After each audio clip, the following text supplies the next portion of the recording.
Estamos rodeados de información y el hecho de poder contar con una respuesta express a solo un clic de distancia puede parecer inofensivo.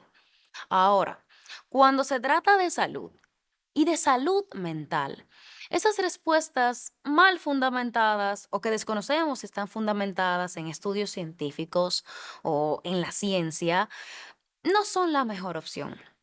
Y a esto vamos a sumarle que esa información provoca que creemos un estereotipo muy simplificado de condiciones que son más complejas, como el espectro autista, como el TDAH o incluso de las enfermedades como el Alzheimer.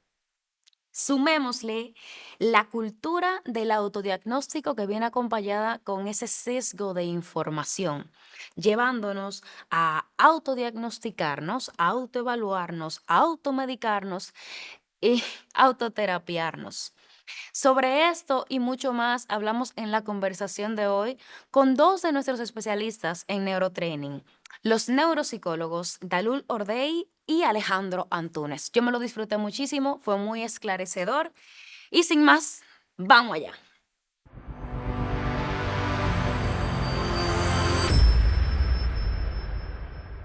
Bienvenidos a este espacio en el que nos disfrutamos de conocer de una salud integral desde todos los aspectos, desde la salud mental, un poquito de salud física y todo lo que venga y convenga. Hoy con nuestros especialistas de neurotraining, dos muy especiales, el doctor Alejandro Antunes y Dalul Ordey. Así es. Les voy a dar un espacio para que ellos pues se presenten a ustedes. Adelante, Alejandro. Alejandro Antunes, neuropsicólogo de Neurotraining. Neuropsicólogo. Igual, Dalu Lordey, neuropsicóloga, también de neurotraining. Muchas gracias. El día de hoy tenemos una conversación un poquito amplia, así que te puedes acomodar. Te aconsejo que te acomodes.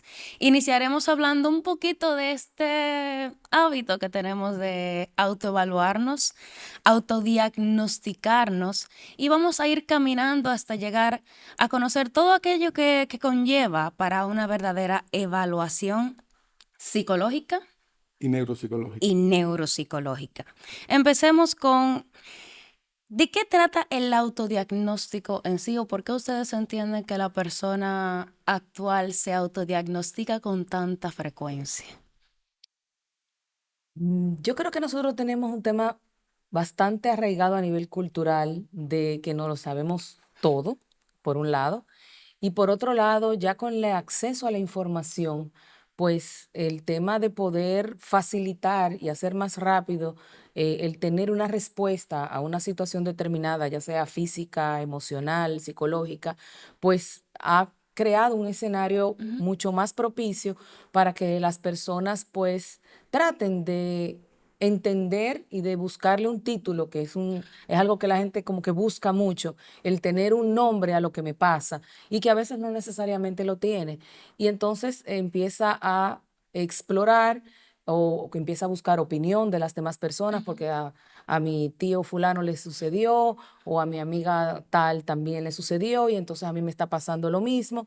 Y entonces empezamos o las personas empiezan a asumir una postura ante una situación de la que realmente no tiene una información científicamente adecuada, por decirlo de Ujú. alguna manera, y con los parámetros correctos para poder realmente identificar qué le sucede.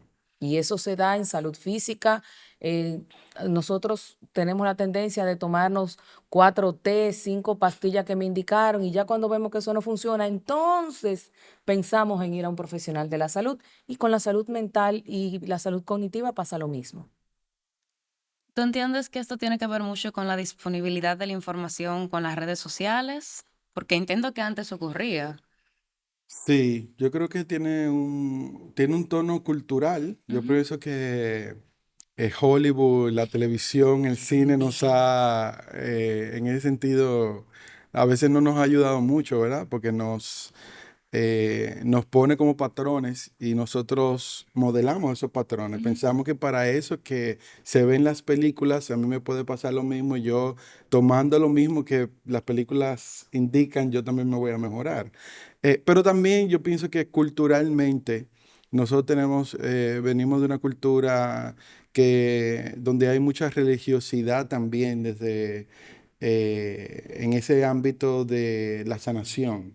Entonces, es un poco, se queda conductualmente, como ir en busca de alguien que me sane o que me dé ciertas hierbas o ciertas situaciones que yo pienso que con eso puedo mejorar.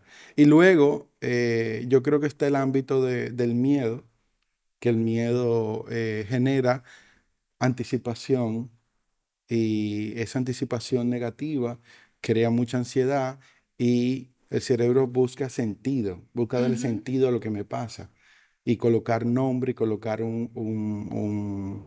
y darle una solución de alguna manera rápida, individual y familiar.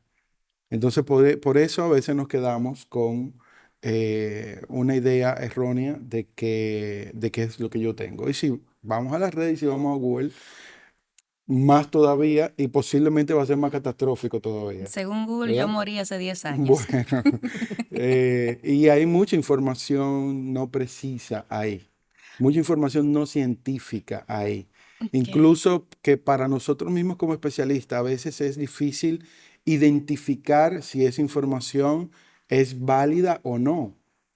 Hay un libro que nosotros, eh, que nos ayudó mucho en ese sentido, se llama Demoliendo Paper. Para el que quiera adentrarse un poquito a entender cuándo una información científica Es es verídico. válida o no y por qué, ¿verdad? Ujú. Y qué elementos y qué criterios validan el método científico, la selección de las poblaciones, la validez de las muestras, ¿verdad? Y los argumentos que plantea una investigación. Ese es un libro interesante que puede ayudar bastante. Pero si para un especialista es difícil diferenciar, imagínate para personas que no tienen la formación Nosotros, la audiencia. en salud mental. Bueno, iba a preguntarte justamente hasta qué punto me es fiable, porque entiendo que hay mucha generalidad en lo que aparece en internet, pero hasta qué punto puede ser fiable lo que aparece cuando estoy buscando sobre alguna condición. Yo pienso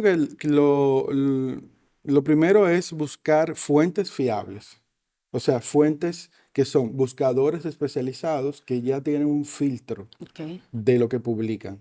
Ese filtro pasa por juicio de expertos, por varios editores, por varios especialistas que evalúan metodología, el contenido, los procesos estadísticos, todo, y hasta que se publica. Entonces ya eso te garantiza un poco que hay un filtro que tú puedes tomar en cuenta. Y luego, muchas veces las investigaciones son, eh, no generan una ley, Ujú. no generan un contenido universal. A Ya, veces las investigaciones generan muy solo específico. un contenido parcial y particular, que tú no puedes generalizarlo. Entonces, por eso, lo importante es tener el expertise. Lo importante es ver un experto Ok. que te va a decir a partir del conocimiento también que tiene, de la experiencia y del contacto con otros expertos, qué puede estar pasando con más precisión. En nuestro caso, estos temas siempre lo trabajamos mucho de manera interdisciplinaria. Por eso somos un equipo interdisciplinario. Ok. Sí, También entre ustedes se evitan el sesgo. claro, totalmente. Nosotros en ese sentido trabajamos en conjunto. Eh, un paciente que está con nosotros ya en neurotraining y recibe un diagnóstico, muchas veces ese diagnóstico ya está filtrado, tal Ujú. vez si es neuropsiquiátrico con psiquiatría y neurología, Ok. o con neuropsicología y neurología, que tiene esa comunicación. Sí, ahí lo importante es que no hay una fórmula para que se aplique igual para todos. Ok. Dos personas con la misma enfermedad, eh, van a tener abordajes distintos. ¿Por qué? Porque cada cuerpo, cada mente, cada ser humano es distinto y eso se da en todos los ámbitos. Entonces, el tratamiento para la misma enfermedad que a ti te funcionó, probablemente a mí no me funcione o no me funcione igual. Entonces, no hay una fórmula específica. Hay parámetros generalizados que tú vas adecuando en atención a cada caso. Y como decía Alejandro, pues la neurociencia, la neuropsicología es un ámbito de las neurociencias. Por eso es neurociencias, porque no es una disciplina, es un conjunto de disciplinas que interactúan para poder dar una respuesta más fiable, para dar una respuesta mucho más puntual, para poder hacer un abordaje mucho más eficiente. Y ahí entra entonces, como mencionaba Alejandro, neurología, entra psicología, neuropsicología, psiquiatría, a veces entran endocrinólogos, o sea, hay una gama, porque puede haber también un tema, por ejemplo, hormonal. Entonces, Ujú, todo eso implica que un profesional debe poder articular toda esa interacción para poder realmente dar un diagnóstico fiable y poder hacer un abordaje efectivo, porque muchas veces la gente busca el diagnóstico, como decíamos, es buscar qué es lo que tengo, pero qué va después, porque no es ujú. solamente yo saber qué tengo, sino cómo lo voy a abordar, cómo yo puedo intervenir para mejorar mi calidad de vida presente y futura, para tener una mejor interacción social, para poder tener un mejor desempeño laboral, para poder tener una mejor calidad de vida en sentido general. Y, y junto al diagnóstico, que es un proceso importante, que nosotros sabemos que llegar ahí genera estrés para el paciente, Sí. porque hay que hacer evaluaciones, eso tiene costos, hay un gasto y todo lo demás. Pero es importante porque aparte de colocar la etiqueta, ¿verdad? Ujú, De qué es y cómo funciona y cómo se manifiesta y cuáles pueden ser las soluciones. En el ámbito de salud mental y de neuropsicología particularmente, ese proceso de evaluación es tan importante porque nos dice exacta y detalladamente dónde están los déficits ujú. y qué está conservado y qué funciona y qué está bien. Y dónde están los déficits nos ayuda porque nos dice exactamente qué debemos hacer. Por ejemplo, un niño que tenga una situación de un trastorno de la lectura, del lenguaje, Ujú, que puede ser, que puede tener en su evaluación errores o dificultades fundamentales o déficits particulares en el área visoespacial.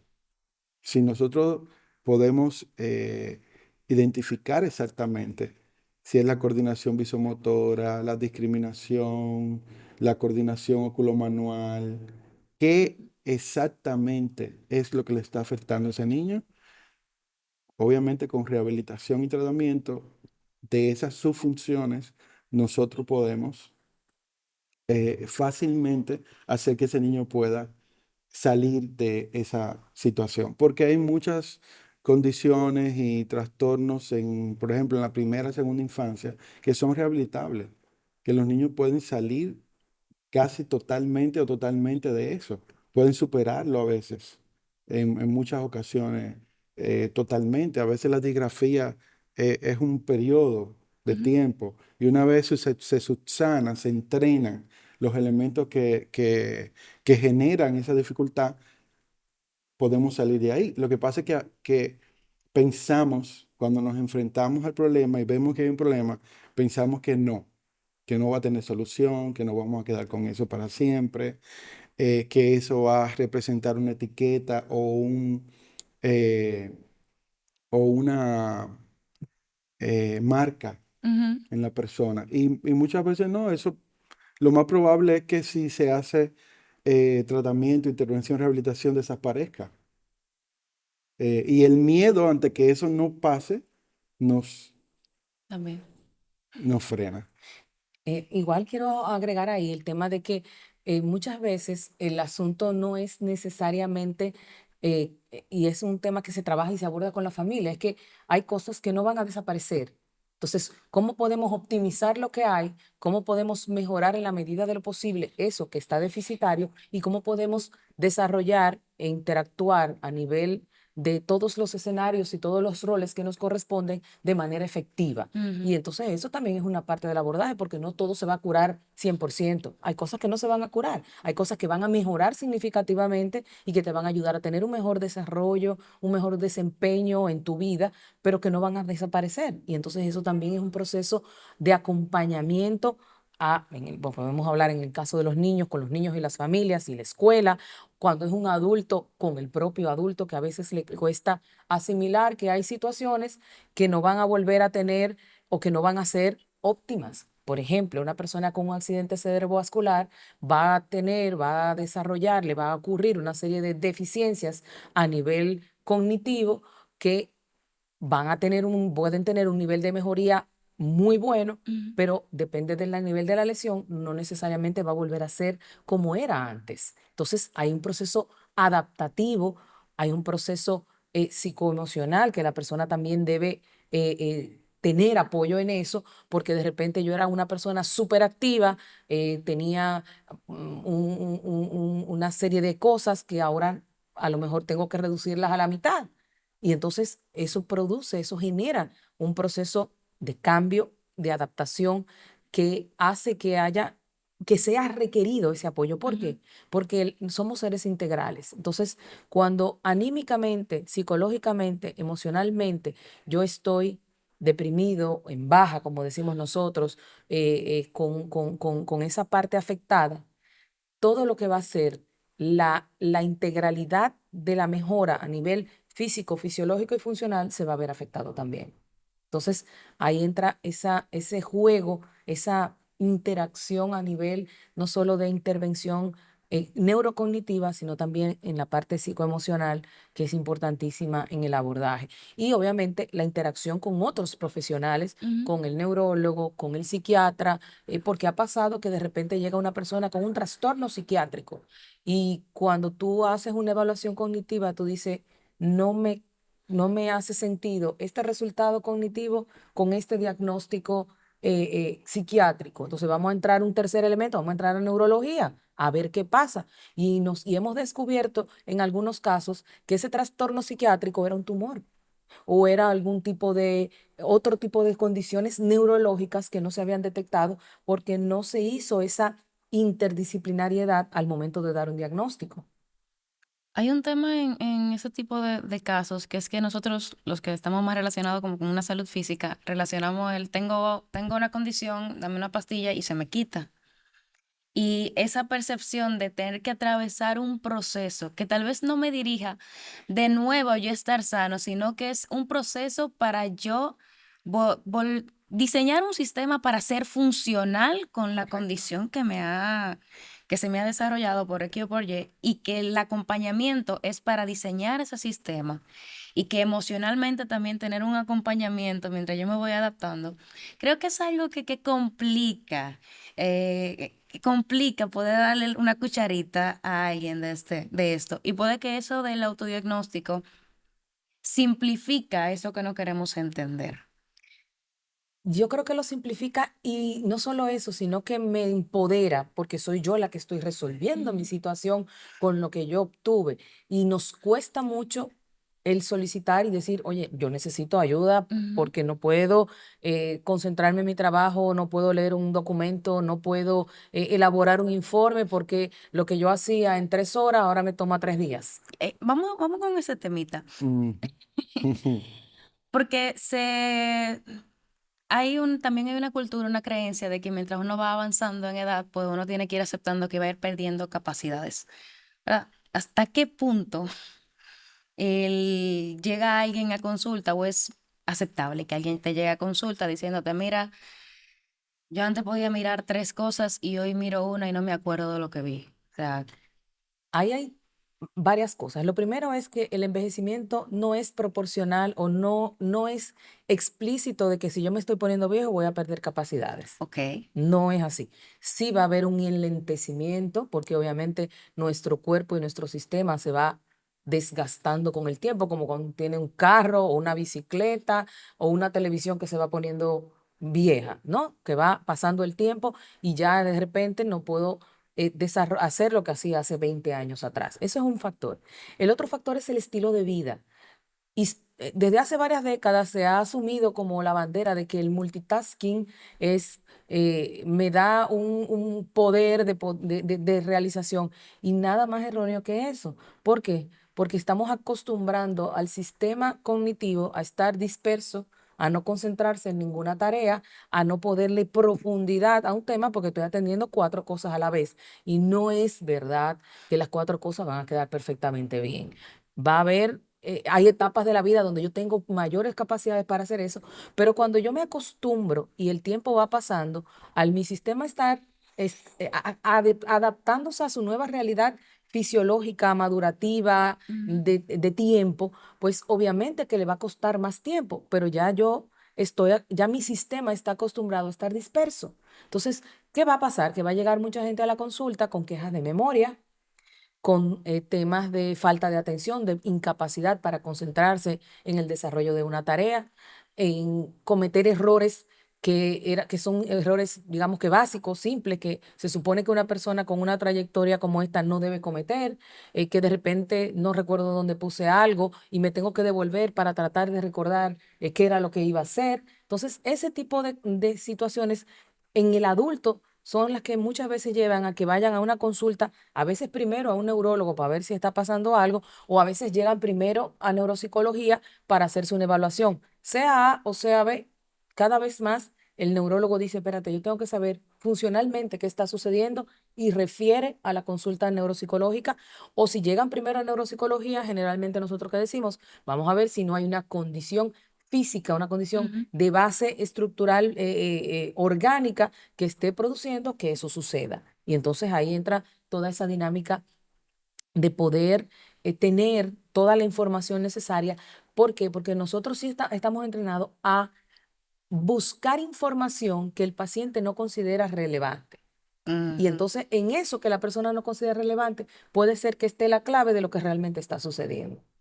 Un ejemplo simple que lo conversábamos hace un rato, el tema del sueño. La gente viene con problemas de memoria, de atención y no lo asocian a que cuando tú le preguntas, ¿y cómo usted duerme?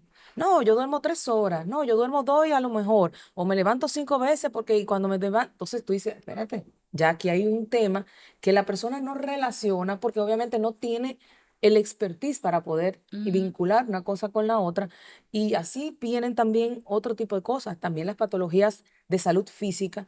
Muchas de ellas pudieran tener una secuela cognitiva o funcional. La diabetes, la hipertensión, la deficiencia renal, o sea, hay una serie de condiciones de salud física que pueden tener una repercusión a nivel cognitivo-funcional y tampoco lo sabemos o no lo asociamos. Entonces, ahí entra el profesional, los profesionales de la parte de neuropsicología y la interacción entonces a partir de eso de otros especialistas en otras áreas de la salud. Ujú. Agregar a lo que comentaba Dalul, que en neurociencia hemos explorado un elemento que llamamos reserva cognitiva, que no es más que toda esa estimulación, todo ese aprendizaje, conocimientos nuevos, competencias, habilidades, lectura, estudios, ¿verdad? Que nosotros vamos adquiriendo en el proceso de neurodesarrollo. La reserva cognitiva genera que el cerebro eh, amplíe sus conexiones neurales, amplíe las redes y amplíe, por ende, también las redes de memoria y las redes de procesamiento. Y eso permite una mayor protección cerebral, permite un cerebro más potente, más fuerte. Y cuando se tiene poca reserva cognitiva, cuando tú lees poco, cuando tú tienes poca estimulación intelectual y social, cuando tú tienes pocas posibilidades de conocimientos nuevos, cuando tú tienes un proceso de aprendizaje limitado, eso va en detrimento del cerebro también. Entonces, eso es otro factor que está vinculado al tema de si con el envejecimiento nosotros tenemos eh, Ujú, mayor o menor posibilidad de deterioro cognitivo, que es como le llamamos. El deterioro cognitivo también está asociado a ese elemento de la reserva cognitiva. A mayor reserva cognitiva, tú vas a tener menos síntomas de ese deterioro cognitivo. A menor reserva cognitiva, se ha estudiado, se ha evaluado personas que tienen especialmente fue una investigación que se realizó de Alzheimer, el doctor Stern. Eso es una investigación con monjas, con las ujú, monjas de Notre Dame, una investigación famosa en neurociencia. Y descubrió que habían hermanas de esas monjitas que él evaluó estudió su cerebro post-mortem. Se dio cuenta que muchas tenían depósito beta amiloide, o sea, Alzheimer, pero no tenían síntomas de la enfermedad. Y cuando se estudiaron su historia clínica y su vida, se dieron cuenta que habían estudiado mucho, tenían varias carreras, ok. manejaban varios idiomas, leían mucho, habían tenido un gran proceso de estimulación cognitiva. Y ahí comenzó a confirmarse este proceso de la reserva cognitiva como un factor de protección cerebral y que es un elemento fundamental para evaluar el envejecimiento. Ahí yo quiero retomar dos cosas que dijo Alejandro, y es el tema de que, fíjate que eran monjas. ¿Qué Ujú, pasa con las hermanas, con las monjitas? El estilo de vida. Entonces, el estilo de vida es fundamental.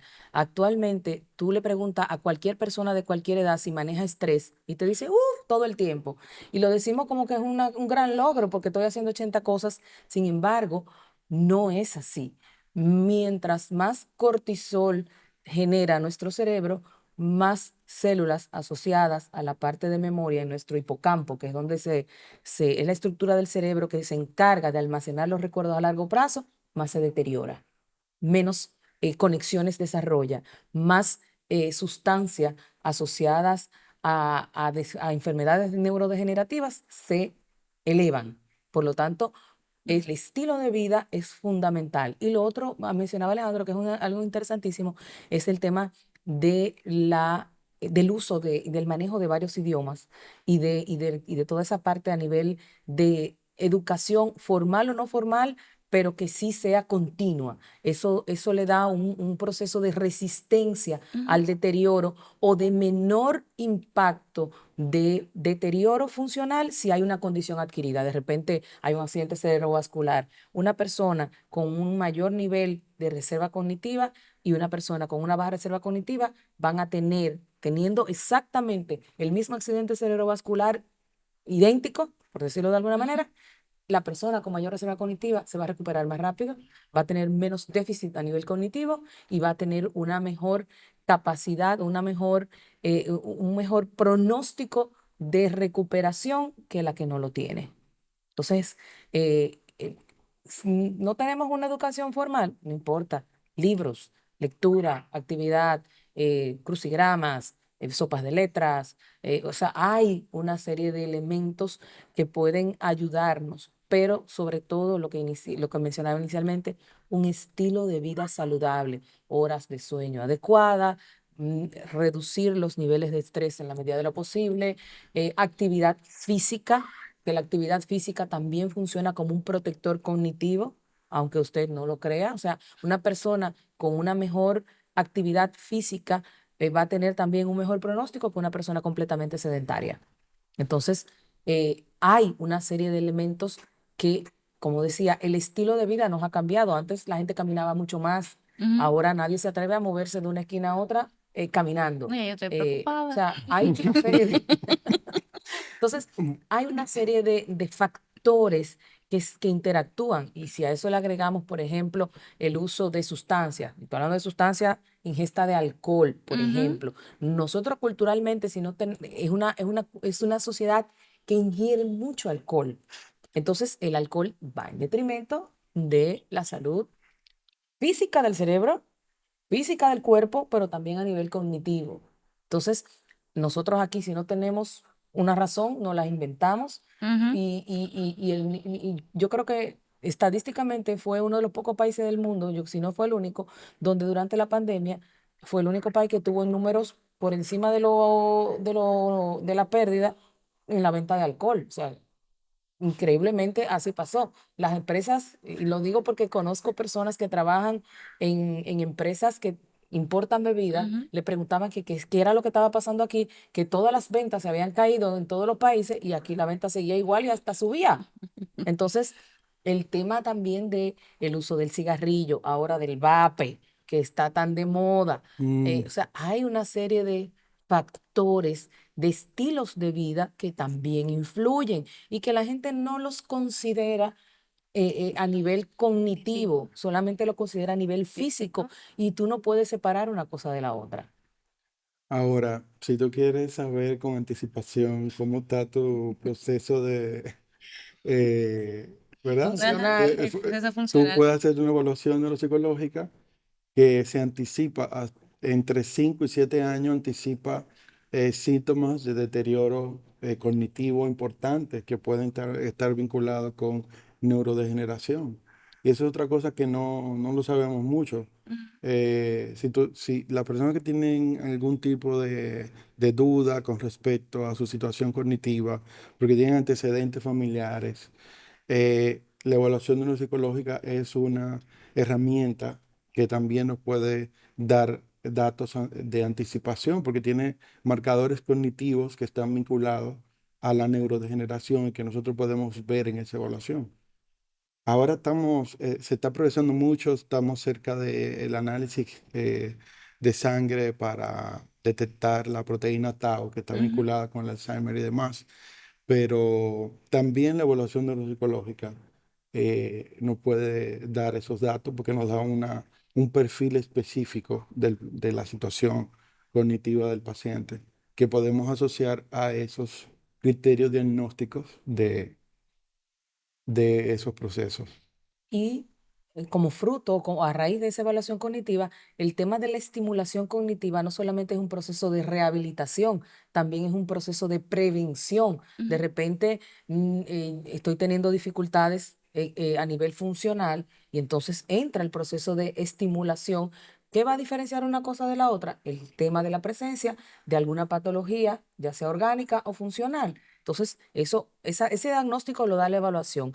Pero el proceso de intervención entonces viene dado como un proceso paliativo o preventivo. En Ok. el caso de la persona, por ejemplo, que ha tenido el accidente cerebrovascular, es paliativo, es decir, ya hubo una situación, yo voy a reparar, voy a rehabilitar, voy a mejorar funcionalmente eso. Pero si es una persona que no ha tenido ninguna situación, entonces lo puede hacer de manera preventiva para la atención, para la memoria, para el lenguaje.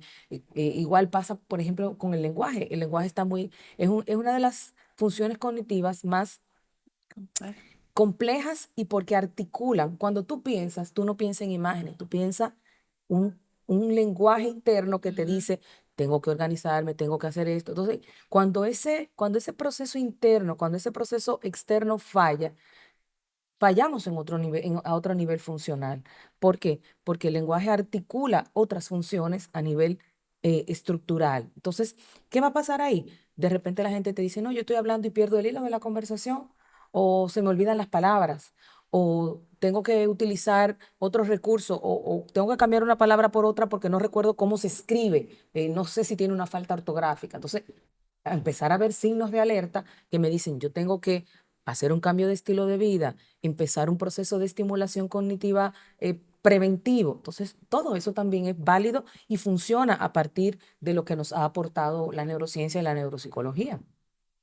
Entonces, yo puedo ver ciertas sintomatologías en la infancia y esas mismas podrían llegar al final en la otra infancia, que es la adultez, a venir como el resultado de una degeneración, de un malos hábitos, de un mal estilo de vida.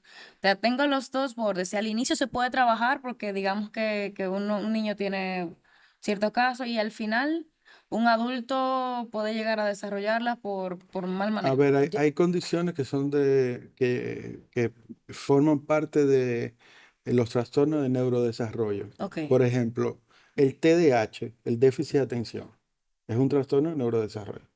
Es un trastorno que inicia en la infancia y se mantiene para toda la vida. Pero muchas veces en la infancia no se diagnostica. ¿Por qué? A veces porque la gente tiene altas habilidades cognitivas. El cerebro hace mucha compensación.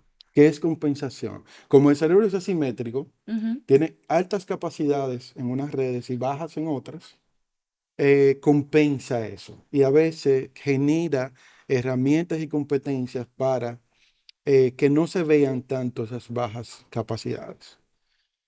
Y muchas veces, si tú tienes alto funcionamiento cognitivo y tú tienes un TDAH en la infancia, a lo mejor no se ve porque tú no vas a tener malas calificaciones o no vas a tener bajo rendimiento académico o no necesariamente vas a tener trastornos conductuales asociados porque te vas a poder regular, pero sí te va a afectar de alguna manera en algún tipo de memoria, en alguna situación del funcionamiento ejecutivo, pero a lo mejor no en el nivel para que se dé un diagnóstico en esa etapa. Sin embargo, como eso es un trastorno de neurodesarrollo, en la vida adulta, si tú te enfrentas a una situación estresante, compleja, de estrés agudo, eso es como, imagínate que tú tienes una presa, ¿verdad? Ujú.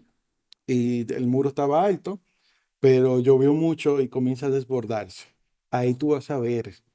Y tú vas a llegar a terapia, a lo mejor, o tú vas a llegar a una evaluación, quejas de memoria, no me puedo concentrar, voy a las reuniones y no me acuerdo qué ha pasado, Ok. qué pasó anteriormente, no puedo entregar los entregables a mi jefe en el tiempo adecuado, o como lo hacía, qué me está pasando. Y cuando evaluamos, posiblemente puede haber un déficit de atención del adulto no diagnosticado. La persona no sabía que tenía déficit de atención, sabía que tenía esas molestias cognitivas, pero no lo identificaba como un TDAH. Y ahí yo quiero abundar algo que tú mencionabas de que los niños y los adultos mayores. Mira, el cerebro tiene una propiedad que se llama plasticidad. El Ujú. cerebro cambia, se reorganiza y se conecta todo el tiempo. La única manera en que eso no sucede es porque nos morimos. Entonces, por eso viene el tema de la capacidad de poder rehabilitar funcionalmente a una persona. ¿Por qué? Porque el tema de que yo uso el 10% del cerebro es una falacia. O sea, el cerebro funciona en red y esa red entra en todas las áreas del cerebro. Por lo tanto, esa información que aquí se cortó por un accidente cerebrovascular se puede recanalizar, se puede reconectar, pero eso lo hace la estimulación cognitiva. Entonces, de repente, esa intencionalidad de acción que da la rehabilitación te va a permitir que se creen otras redes que puedan compensar ese déficit y tú poder recuperar el lenguaje, recuperar la capacidad atencional, recuperar la memoria.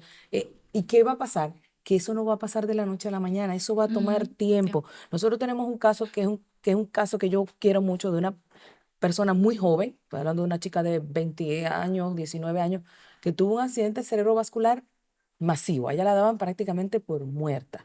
Y esa niña estuvo en rehabilitación los pasados 4 o 5 años, continua, rehabilitación física, rehabilitación cognitiva, terapia del lenguaje. Y esa niña hace 2 meses volvió a su universidad fuera del país, porque ella ni siquiera estudiaba en el país. Y está allá. ¿Qué pasó? ¿Necesito tiempo? Sí, 5 o 6 años. Si tú ahora mismo no recuerdo qué tiempo, pero fue un trabajo. ¿Y qué va, pues, qué pasó? Que su cerebro se fue capacitando, se fue regenerando, pero con una intervención adecuada. ¿Que ella iba a tener un proceso de recuperación? Sí, porque era una persona joven, porque es una persona que tiene una mayor plasticidad que una persona, por ejemplo, de 60 años, pero al nivel que llegó, si no hubiera sido con una intervención, no se hubiera logrado. Pero igual nosotros hemos tenido la experiencia de haber rehabilitado en varias ocasiones al mismo paciente con diferentes ACV en diferentes momentos de su vida. Nosotros hemos trabajado con pacientes en un intervalo de 10 años han tenido un ACV y lo hemos rehabilitado del primero, del segundo y a veces el tercero ya es más complejo y la edad del paciente no lo permite del todo, pero hemos logrado también ciertos elementos Ujú. para mejorar la funcionalidad, la comunicación, el estilo de vida, la adaptación de ese paciente a su realidad. Y un elemento importante es que cuando ya hay un diagnóstico de un proceso neurodegenerativo, la rehabilitación cognitiva enlentece el proceso de deterioro. Es decir, si tú ibas, sin una intervención, probablemente funcionalmente tú ibas a tener 2 o 3 años hábiles. Con un proceso de rehabilitación cognitiva pueden ser 6 o 7 o 5, pero se extiende porque se enlentece ese proceso de deterioro precisamente por una intervención adecuada durante o cuando se hace un diagnóstico inicial. Y eso muchas veces sucede y las personas pues se rehabilitan, empiezan a tomar estimulación y rehabilitación cognitiva, aún teniendo un diagnóstico, porque eso va produciendo que ese proceso degenerativo se frene un poco. Se va a dar, porque es una Ujú. enfermedad que va a seguir progresando. Lo que va a hacer es que no va a progresar a 100, va a progresar a 60, por decirlo en un término llano que la gente pueda comprender. Ok, esclarecedor, bastante.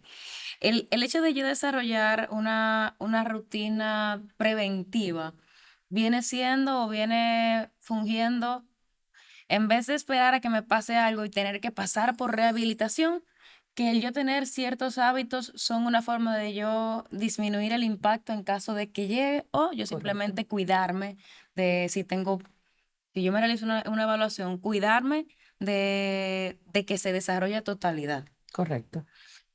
Ok. Y muchas veces también se pueden evitar que esos síntomas se vean mucho, Ujú. porque eso es lo que pasa. A lo mejor hay procesos que tenemos y tienen una perspectiva más genética y ya sea un proceso donde hay algún tipo de manifestación, pero lo que hace la estimulación cognitiva es, como yo te comentaba ahorita, que si tú tienes la presa, tú subes el muro, Ujú. una presa no se desborda. Ok. Entonces tú subes el muro, tú tienes menos síntomas, tú tienes menos molestias, tú tienes más calidad de vida, etcétera. Es por ahí que va un poco. Tiene un mayor control dentro de. Otra pregunta. Voy a términos de. Me importa mucho porque en la actualidad se ha disparado el tema de el autismo y la categorización también de querer decir esta conducta, esta conducta, esta conducta, hay algo. Y a nivel académico, tal vez los profesores no tienen mucho conocimiento, los niños tienen cierto comportamiento, por el hecho del mismo Hollywood, la televisión, las redes, que vemos que ciertas figuras que dicen que están dentro del espectro tienen un comportamiento, lo vemos en casa y decimos, Ujú. Se puede entonces, estereotipar, sí. exactamente, estereotipado.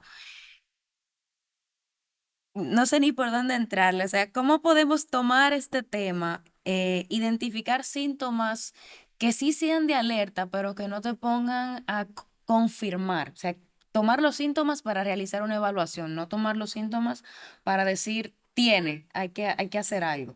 Entonces, ¿cuáles vendrían siendo los síntomas dentro de un espectro autista? Sé que no podemos generalizarlo, que deberían ser una llamada de atención para ir a una evaluación. Obviamente que eso va a depender del momento en que se detecte Ujú. ese proceso. Generalmente, cuando hay que recordar que es un trastorno, lo que Exacto. mencionaba Alejandro, un trastorno implica que esa condición es una condición del neurodesarrollo que se va a mantener a lo largo de la vida. Eso es lo primero. Lo segundo es que ese trastorno va a tener distintos niveles o grados de intensidad de manifestación de los síntomas. Porque es un Entonces, espectro, un espectro, por eso es el es un trastorno es abanico, un es como abanico. amplio. Dos niños o dos personas con autismo van a tener completamente distintos muchísimos factores, ¿sí? Ujú. Que también vienen relacionados con el entorno familiar, los métodos de crianza, con la forma en que se interactúa, etcétera. Ahora, si yo tengo un niño de pocos años y yo quiero de saber o tengo alguna duda, ¿qué yo puedo observar en ese niño? Bueno, primero es una persona que no es, el contacto físico no toma generalmente la iniciativa para tener un contacto afectivo. Uno de los más comunes o de lo que más se conoce, no mira directamente a la cara, o sea, Ujú. no sostiene la mirada directamente con una persona. prefiere jugar solo o estar solo la mayor parte del tiempo. Tiene lo que se llaman conductas estereotipadas. Algunas de ellas ponen las cosas en un orden determinado, no le gusta que haya un cambio en su entorno, se altera fácilmente. Tiene una hipersensibilidad a cierto tipo de texturas o a cierto tipo de alimentos, por ejemplo, que el tema de la alimentación es un tema que preocupa mucho cuando hay, porque ese mismo hace que haya una limitación en el Ujú, proceso de la alimentación y entonces viene el tema físico, que ujú, es un niño que está en proceso de desarrollo que necesita nutrientes y una serie de factores a nivel de alimentación que a veces por esa situación no se puede realizar correctamente y entonces hay que buscar métodos alternativos. En algunos casos son niños que caminan en la punta del pie, que eso también es un síntoma que se ve mucho en algunos casos. Déjame ver qué otra El cosa. tema del lenguaje, la Obviamente, comunicación, es que es exactamente fundamental. fundamental. ok. No hay un desarrollo del lenguaje acorde con la edad de desarrollo del niño, que eso es importante. A veces llegan a consulta padres preocupados porque el niño tiene 2 años y no habla. Y tú le preguntas, ¿y a qué edad habló usted? Ah, no, yo hablé como a los 5. Entonces no espere que el niño hable a los 2 o al primer año. Entonces vamos a hacer una intervención de estimulación y vamos a ver cómo se desarrolla. Tan Porque altas de las repente ahorita expectativas. a los 5 años, a los 3 años, el niño arranca a hablar, pero por eso es importante la historia clínica y la información que se capta del entorno Ujú, familiar, de cómo fue incluso el embarazo, el momento del parto. Todo eso es un elemento importante.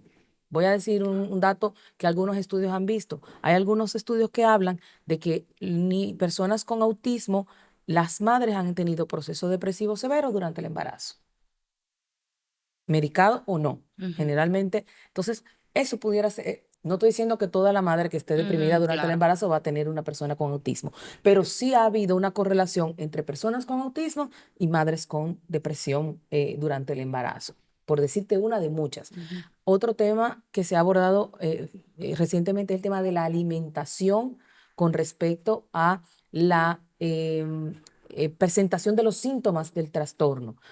Se habla de que una alimentación con ciertos parámetros de regulación, eliminación de algunos alimentos, etcétera, mejora la condición del trastorno en algunos niños. Entonces, es un tema multifactorial y si tú buscas científicamente todavía no hay un origen certificado que te diga, no, las personas desarrollan autismo por esto, porque es multicausal y todavía no se ha determinado. Ahora, ujú, lo que sí se sabe es lo que sucede cuando ya la persona lo tiene, ¿no? ujú, Y ahí viene todo un tema de lo que mencionaba Alejandro también, del tema de la socialización, el tema de los procesos cognitivos. Hablaba ahorita Alejandro del tema de los mecanismos compensatorios. Si se ponen a buscar en la historia, grandes científicos en algún momento se hablaba de que tenían algún trastorno mental y probablemente ese trastorno mental no era tal trastorno mental, es que tengo altas capacidades por un lado y por otro lado hay otras que entran en eh, disminución, entran en un mecanismo compensatorio. Muchas veces son las habilidades sociales, por ejemplo. Entonces, hay una serie de elementos y hay un proceso de observación. Si es un niño muy pequeño, obviamente el niño tú como tal no lo vas a evaluar, pero si hay unos está claro. instrumentos de evaluación de criterios de desarrollo que se trabaja con los padres, que se trabaja con la escuela si está inserto en un ambiente escolar y entonces hay un seguimiento que se realiza antes de dar un diagnóstico definitivo porque también viene lo otro, vienen los patrones de crianza, viene en qué contexto, qué tipo de estimulación está teniendo ese niño en su hogar, en el contexto en el que se encuentra, que pueda promover conductas que parecerían ser síntomas, pero que realmente no lo son. Entonces, ahí hay una línea fina que la Ejemplifícame. evaluación, por ejemplo, un niño que habla poco o que no se comunica correctamente. Ok. De repente ese niño se pasa el día en solo o se pasa el día con una nana que lo cuida, que anda haciendo lo que toca hacer y lo pone frente a un televisor o lo deja en un espacio donde no tiene un correcto proceso de estimulación del lenguaje. Ujú. donde le dan todo y no permiten que pida las cosas, por decirte algo simple, y entonces ese niño va a tener un retardo en la adquisición del lenguaje. ¿Es autismo? No, no es autismo.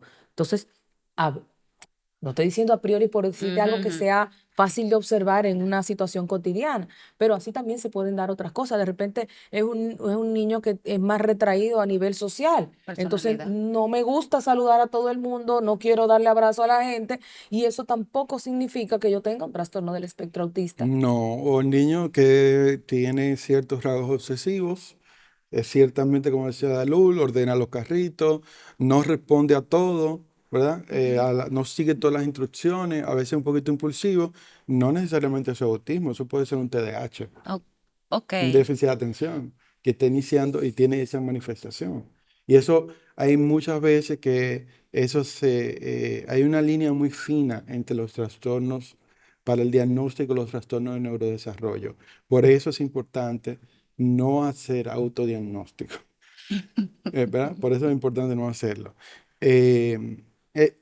Hay un elemento que sí es importante en los trastornos de neurodesarrollo y es que generalmente el niño es un niño sano desde el nacimiento y lleva un proceso de desarrollo típico, neurotípico, hasta un momento en ese proceso de primera infancia, entre 2 años y medio, 3 años o 4, que se da el cambio, que comienza a ver como un poco Ujú. de retroceso.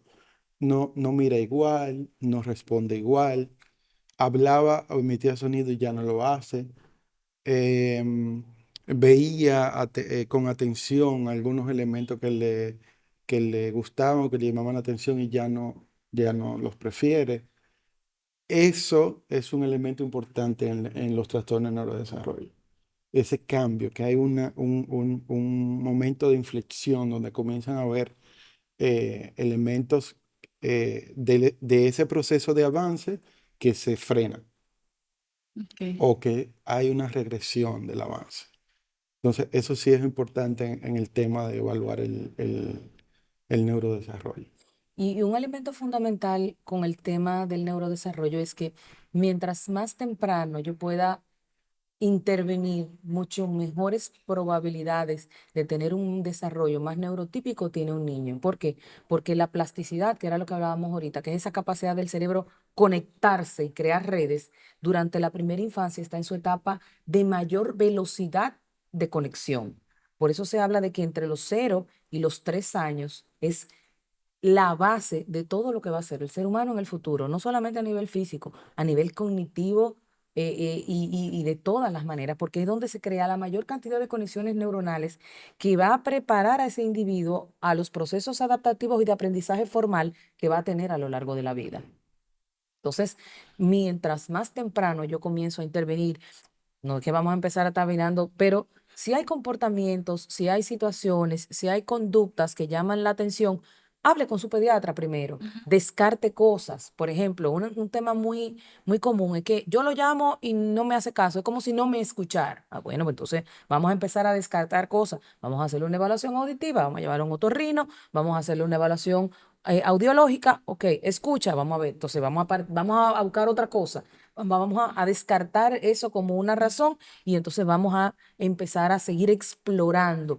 Señores, yo te voy a poner un caso que yo tuve que eh, la niña no habla y habla muy mal, no se le entiende, ya ni siquiera quiere hablar.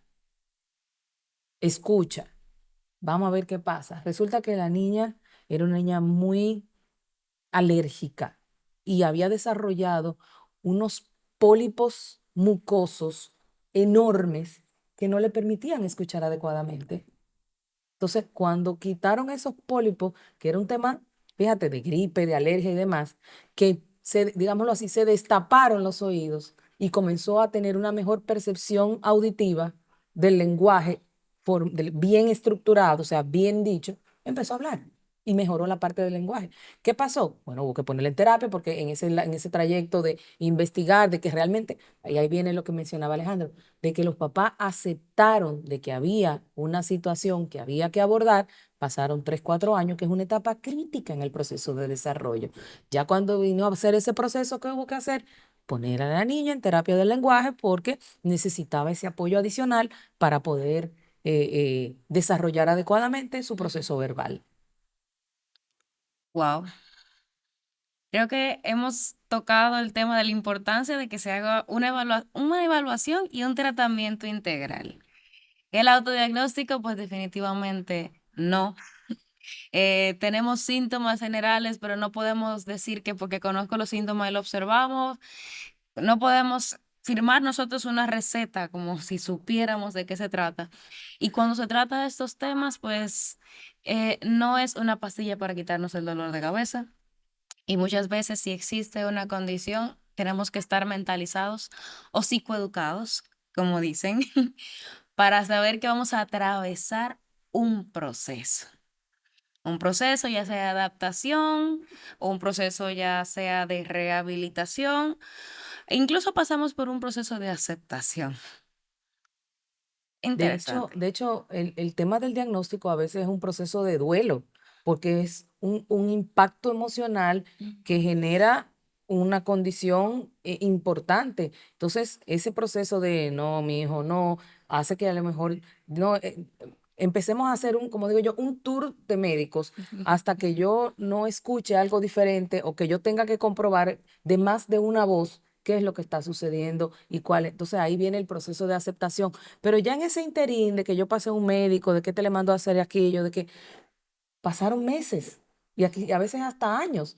Y entonces yo estoy perdiendo un tiempo valiosísimo para yo empezar a trabajar de manera adecuada e integral a mi hijo, a mi hija, o a mi adulto mayor, o a mi papá, o a mi abuelita, o quien sea, o hasta Hasta a uno mí mismo. mismo que le pasa. Sí, sí, sí, sí. Y ahí es muy importante eh, el rol de los padres con respecto a el momento, los tiempos en que se acercan a buscar la ayuda, a que tengan un mínimo de comprensión y de búsqueda previa de qué se hace, porque a veces llegan muchos papás que nos dicen, no, pero yo lo evalué en tal momento, y cuando nosotros vemos la evaluación, es algo que no nos da realmente datos sobre esa condición. Ok. Cuando vemos la evaluación, no es algo que se aplica necesariamente para evaluar autismo, por ejemplo, que hay un protocolo de pruebas específicas y se hace una batería, por ejemplo, neuropsicológica particular, donde tú seleccionas pruebas que están validadas para la población latinoamericana y que nos van a decir si esos criterios se pueden cumplir en esa persona, ¿no? Ujú. Entonces, esos elementos, agregar esos elementos que también son, yo pienso que son importantes. Interesante.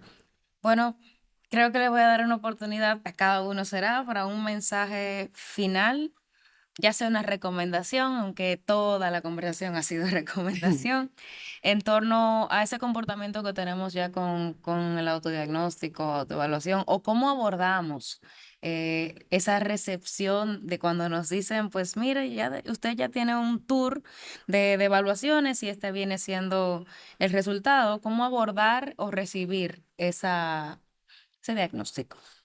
Bueno, yo creo que la palabra clave es buscar ayuda en el lugar adecuado y con la persona adecuada, con el profesional de la salud adecuado. Eh, no es malo buscar información, es bueno tener información, pero que esa información sea el punto de partida de una acción que realmente vaya en beneficio de tu salud, que es el tema de buscar al profesional adecuado para tener realmente la información científica y de un profesional que pueda avalar o que pueda descartar, en el mejor de los casos, ¿verdad? De que haya realmente una condición, alguna patología, trastorno o situación de salud que nos esté preocupando en un momento determinado. Yo creo que siempre va a ser fundamental el asistir, el buscar un profesional que además tenga experiencia en el ámbito que usted necesita el diagnóstico para poder realmente hacer un proceso adecuado y no perder un tiempo valioso de alguna condición que a lo mejor está o a lo mejor no, y ya descansar y poder quitarse esa preocupación de su vida, ¿no? Bueno, yo por mi parte exhortar a todos a que si tienen algún malestar o si ven en ellos mismos, en sus hijos, algún tipo de elemento que les preocupa, que no tengan miedo, porque el miedo paraliza y nos quita tiempo, nos quita oportunidades. Simplemente eh, ir a buscar ayuda que no, buscar ayuda no es una condena, no es algo, no es un elemento que nos va a marcar de ninguna manera, al contrario, es todo lo contrario. Nos va a permitir centrarnos en soluciones. Y cuando hay miedo, uno tiene que tratar de centrarse en soluciones. Y como decía Dalul, buscar ayuda que sea basada en evidencia, Ujú. pero que también tenga la empatía y el humanismo, la humanidad para manejar cada caso. Excelente. Muchas gracias y gracias a ti por quedarte hasta el final. Nos vemos en la próxima conversación.